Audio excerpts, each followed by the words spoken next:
আসসালামু আলাইকুম বন্ধুরা, আবারও চলে এসেছি নতুন আরেকটি রেসিপি নিয়ে। আর আজকে তৈরি করে দেখাবো লাল শাক দিয়ে রুই মাছের একটি দারুণ রেসিপিটি তৈরি করার জন্য প্রথমে আমি লবণ আর হলুদ দিয়ে মাছগুলোকে আমি তেলে খুব ভালো করে ভেজে নিচ্ছি।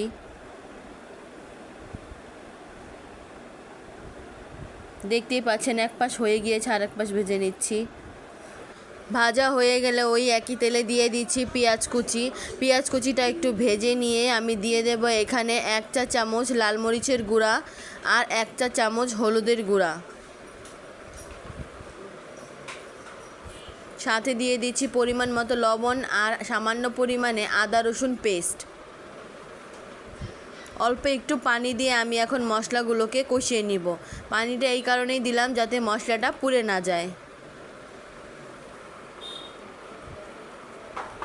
মশলাটা কষানো হয়ে গিয়েছে, ঝোলটা বলক চলে এসেছে। এখন আমি মাছগুলোকে দিয়ে দিব।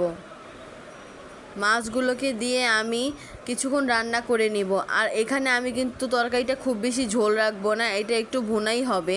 তারপর আমি আগে থেকেই কেটে রেখেছিলাম শাকগুলোকে, লাল শাকগুলোকে এখন আমি দিয়ে দিচ্ছি। লাল শাকগুলোকে একটু কুচি কুচি করেই কাটতে হবে। উপর থেকে দিয়েই ঢেকে রেখে দেবো কিছুক্ষণের জন্য। রান্নাটা কিন্তু প্রায় কমপ্লিট। শেষ পর্যায়ে দিয়ে দিচ্ছি ভাজা জিরার গুঁড়া। আমাদের এই অসাধারণ রেসিপিটি কিন্তু খুবই সহজ। বাসায় অবশ্যই রেসিপিটি ট্রাই করে দেখবেন। ভালো লাগলে অবশ্যই লাইক কমেন্ট শেয়ার দিয়ে পাশে থাকবেন। আর হ্যাঁ, অবশ্যই বাসায় রেসিপিটি ট্রাই করে দেখবেন কেমন হয়েছিল। ধন্যবাদ সবাইকে।